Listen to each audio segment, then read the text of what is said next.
Our What If series continues on Orange and Blue today, and we've got a spicy one for you because, yeah, we're going back in the not so way back machine to talk about what if Nathaniel Hackett doesn't mismanage the end of the game against Seattle in 2022. His first game. Right out the gate. Now, let me ask you this. How did we get to not mismanaging it? Is it he manages it properly and Brandon McManus kicks a walk-off field goal to end? Or does he not have a chance to mismanage it because maybe you don't have one of those two goal line fumbles by Melvin Gordon on fourth down, so more forgivable fumble than the Javonte Williams fumble? Yes, I'm going to put the onus on him. The fumbles still happen because football happens, right? The plays happen, and it's on you to coach your team out of a bad situation. So there he is. He's in control. He says, we're going to get these situations right. We're going to succeed in situational football. And that was part of the whole thing of him coming in, replacing Vic Fangio, is you expected him to be analytically minded and get these scenarios right. And then right away it went so horribly wrong.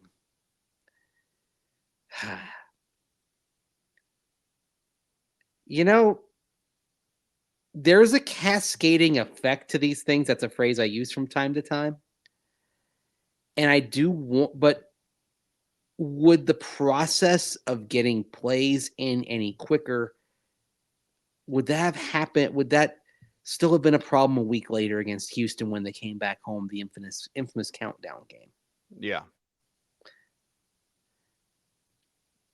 Because that's something that's in play. And I think you would have had some of the same issues, but here's the thing.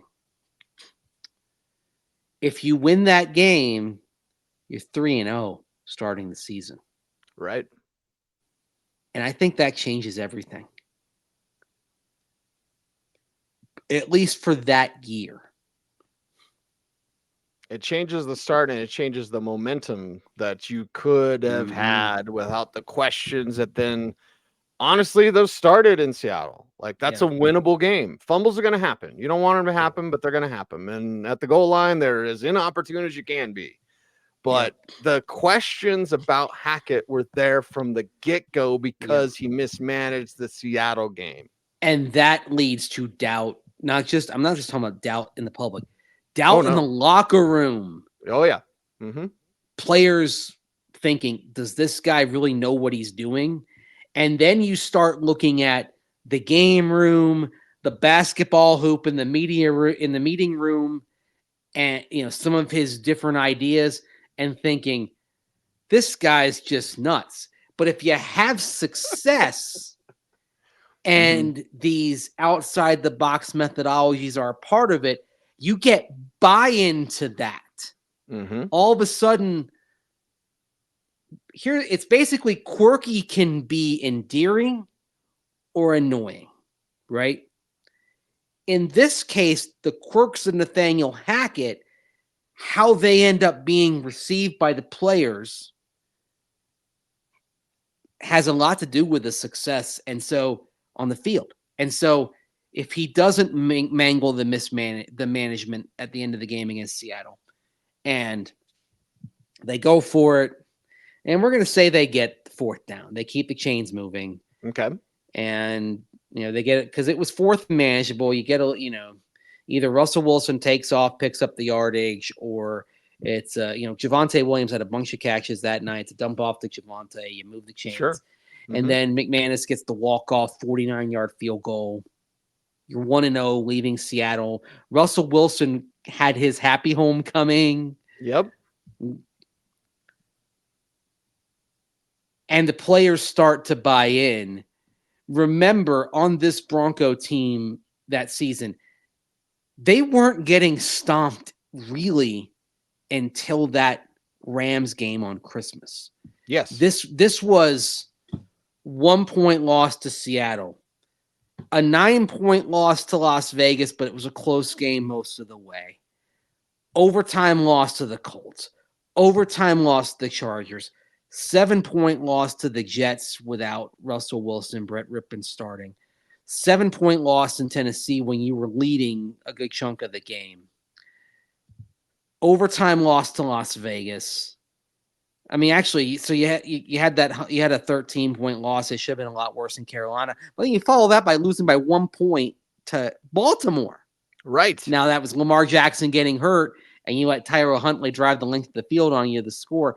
But that's the thing. And then a 6-point loss to Kansas City where you nearly came all the way back. That Bronco team, the theme of it was they're close. They just can't get over that. They can't get over the hump. And if you've got buy-in to the unorthodox methodologies of Nathaniel Hackett, and guys are thinking the shooting baskets in meetings, and it's fun, it's light, we're getting wins. Cease, it's not hard to look at this 5-12 season and see 11-6. Mm-hmm. Yeah, and I wasn't gonna exactly flip the script from 5-12 to 12-5, but that's the type of momentum shift that we could have seen. And I'll go back to the 4th down play, because you spend all offseason with developing favorite plays. Mm. You can't go to a favorite play and make it simple. Like you said, give them a simple read. And hey, if it's not there, just take off to run. It's very manageable, and you should have that play ready. You should be almost wanting that play to happen. And wait till they see this. Instead, you got Peyton Manning on camera. Need time out here. Yeah. Yep. It's wild to watch that, because you see the timeout signals, and then Russell Wilson's kind of wandering around, getting him in the huddle, all that. I mean, that's how you lose confidence from your team right then and there. Yep. And they did win some close games. I mean, they won against the 49ers in week 3, but let's say they still lose that Raiders game when Javonte gets hurt. But the confidence, I think, means you beat the Colts on Thursday night. You beat the Chargers on Monday Night Football, where you led a good chunk of the way. And then I think you squeak past the Jets. All of a sudden, Cease, you're talking about a team that might have been that's 6-2 or 7-1 at midseason. Yep. And that again changes everything. All of a sudden, if you have some struggles, okay. If you still lay an egg in LA on Christmas Day, you were 4-11 coming into that game. If you're 10-5 and you lay an egg, or 10-4, or if you're 9-5 going into LA and you lay an egg on Christmas Day, it's like, okay, we had a bad day. Yeah, bad day. Flush it. Holiday. Flush it. We got a big game against Kansas City on New Year's. Let's move on. Yep. Instead, you had the confidence to do that. Yes. So you know what changes mainly? And we're talking about momentum, and we're talking about coach and Nathaniel Hackett. But I'm going to go back to the holy bleep, Russell Wilson. Yeah. All that's endearing now. There were whispers of it not working after that Seattle game. Yes. Because of mismanagement. Who's really in charge? Mm-hmm. If those two were simpatico and you have that favorite play and it's 4th down, Russ, get him with the guy. Get it. You got that. Oh, yeah. Okay. I got a coach. You have that. Now, all of a sudden, it's not this like, who's in charge here? Is it Russ? Is it Hackett?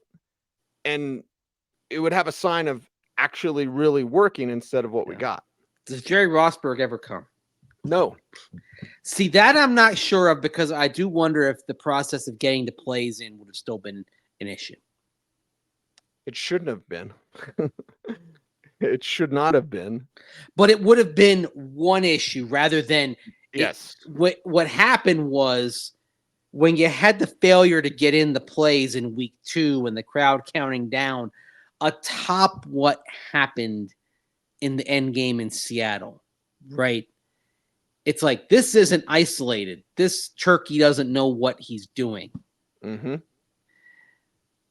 I'm guessing Rosberg might have come in, but it wouldn't have been like permanent over the course of the season. It might have been, bits and pieces.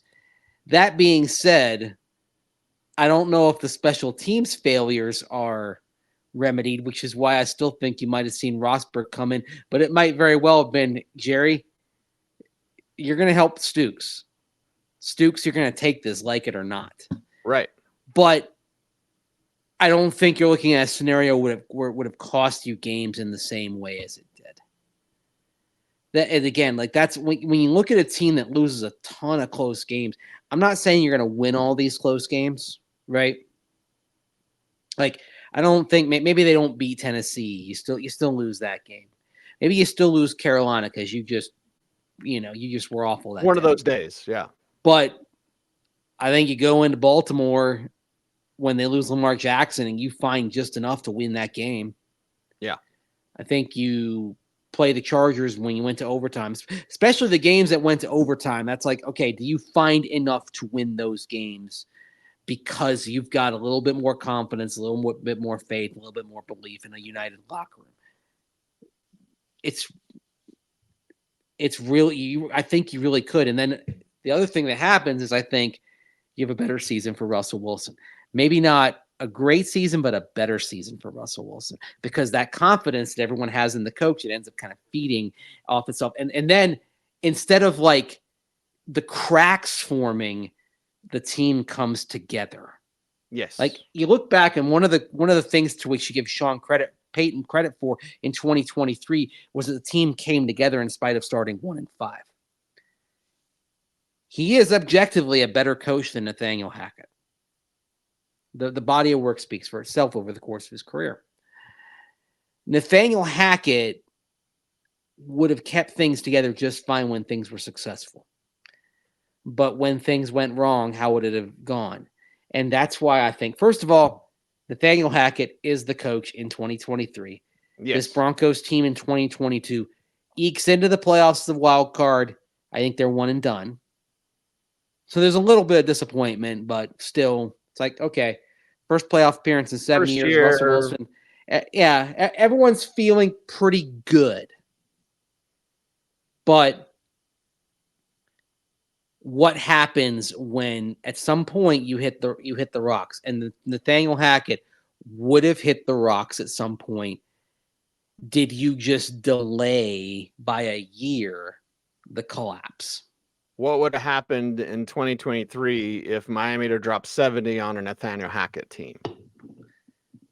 Well, would he have done that because you would have had Evero as defensive coordinator?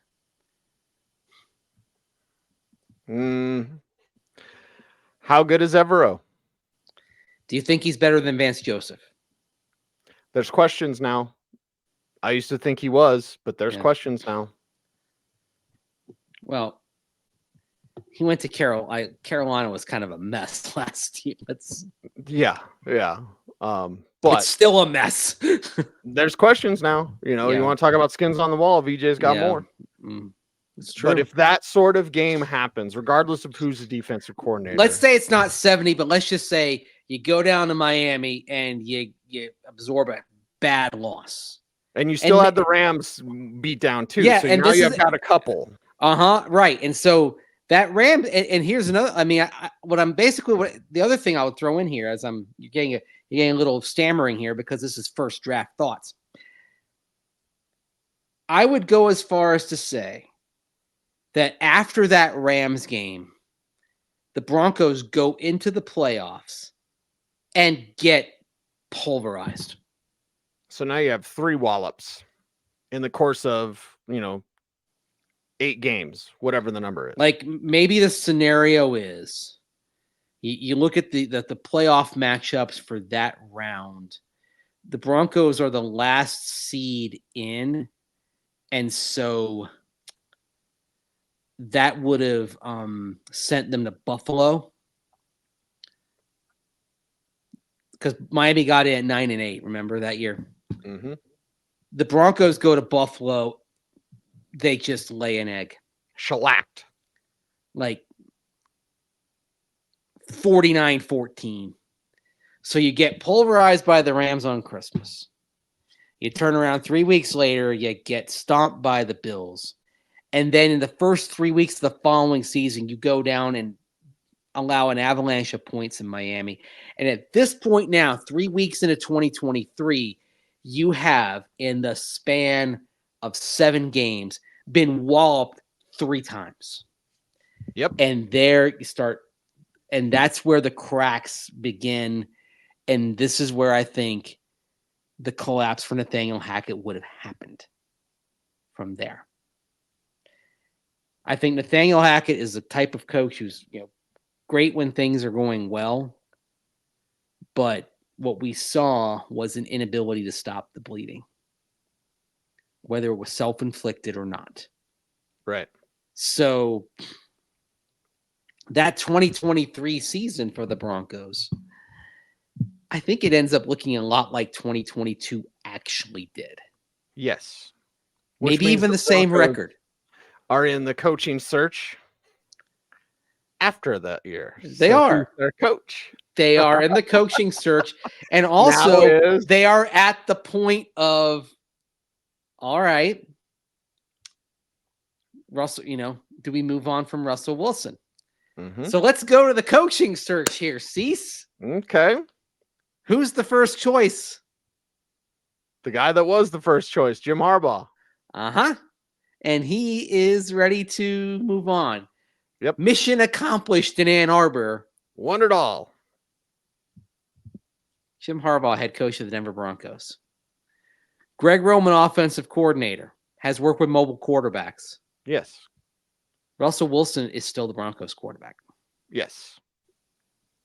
And because of his contract, you got him for 2 more years. But where's your record at? Mm-hmm. And if it's similar to 2022, are you then drafting J.J. McCarthy? Yes. Coming off 5-12. Because the other thing is you don't have to trade up for J.J. McCarthy. This team is 5-12. Yep. So it's picking in the first 5. It actually even becomes a conversation, briefly entertained for a while. Oh, do we consider moving up for May or Daniels? But ultimately, Jim Harbaugh decides to go with who and what he knows. Mm-hmm. Gets his guy. Gets McCarthy. The Broncos roster, don't get me wrong, also looks different because free agency looks different in the 2023 offseason. Right. There's a lot of paths we can go down there. Is Justin Simmons still on this team? Yeah. Okay. You're paying Russell Wilson. You're not paying him for him not to be here. Yep. Do you feel better about the 2024 potential in this version of the multiverse than the actual reality in which we live? Yes. And you also could see a situation because you have Russell Wilson for 2 years now in this alternate reality. Yep. And I could see year 1, Russ begins the season as a starter, as he should. Mm-hmm. J.J. McCarthy takes over. And then year 2, because you're stuck with Russ is the backup to J.J. You're stuck with him. How would Russ feel if this had happened and they take a quarterback in the top 5? Writing's on the wall. Writing's on the wall. And if you're saying he's going to be the backup in 2025, I think Russ is saying trade me. Good. As was said in Slapshot, trade me right bleeping now, then hang up. I think Russ has gotten his way too often. We saw it in Seattle. Oh, Pete Carroll's holding him back. No, Russ was holding them back. And I'll go back to the Hackett thing while we're on it, Mace. Yeah. Mm-hmm. Why didn't he help his coach out? You're a veteran quarterback. Time's winding down. Your coach is new. I'm stuck on the favorite play thing, but have the God blessed favorite play where coach is kind of swimming a little bit, and but Russ. Here's what Russ does. We're gonna reveal the truth. Russ points the finger. He does not pull the thumb.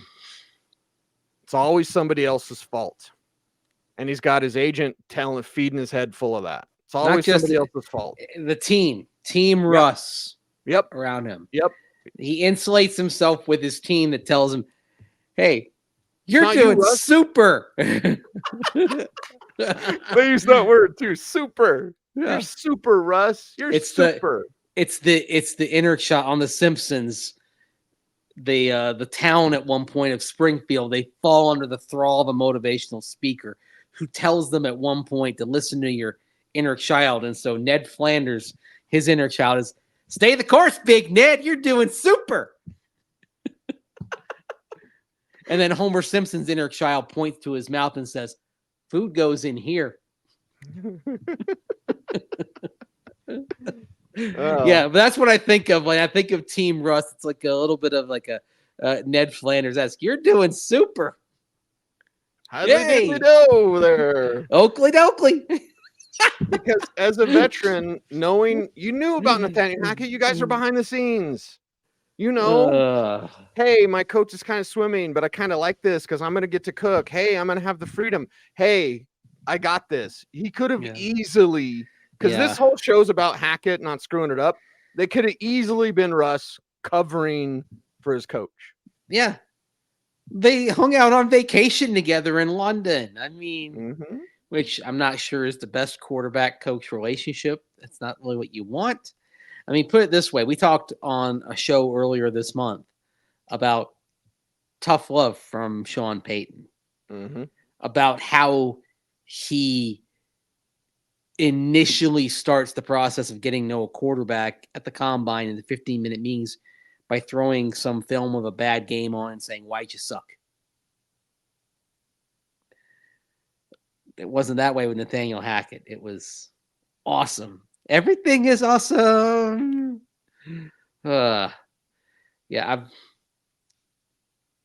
It's funny. Like it's the whole thing of toxic positivity, right? I guess if I have a weakness, it says there's never positivity. It's always logical. Spock. Live long and prosper. I have a mindset of everything in moderation, including positivity. Yeah. And including like, okay, you need to have some magical thinking as an NFL player. You can't all be realistic. Hey, we just suck, guys. We're not good enough, guys. No, you got to be like, hey, we can do this. There's part of that. Yeah. How do you come? And sometimes it helps. I mean, this is turning into another bash on Russ session, but the Bears game last season, part of the reason the Broncos came back was Russell Wilson having that type of demeanor in the huddle when they were behind. And that was something that I talked with multiple players about after the game, that was part and parcel of the comeback. That, you know, you're behind 28-7 in the third quarter and you're 0-3 and you're playing like crap, and the belief that we can get this thing turned around. That's where it kind of, it does help. And hey, I mean, even his last start as a Bronco, they came back. They played terribly for 3 quarters against New England. They're down 16, 2 touchdowns, 2 2-point conversions. They're sitting there with a tie score before the defense lets down. That's almost another what if. That is. Ooh. The what if cascading effect, right? Oh, yeah. I'm going to write that one down. Well, we are building our audience on YouTube, and we certainly appreciate you here. Once, mini camps are wrapped up and we're all waiting for training camp, we appreciate you all still supporting the show and helping us out on YouTube, which means, Mace, how do the people do that? Like, comment, share, subscribe, hit that notification bell so that you never miss a vid. That's right. He's Andrew Mason. Follow him on all the socials at Mace Denver. I'm at Cecil Lammey saying OBT's BFD. Thanks for watching. Stay tuned and stay frosty.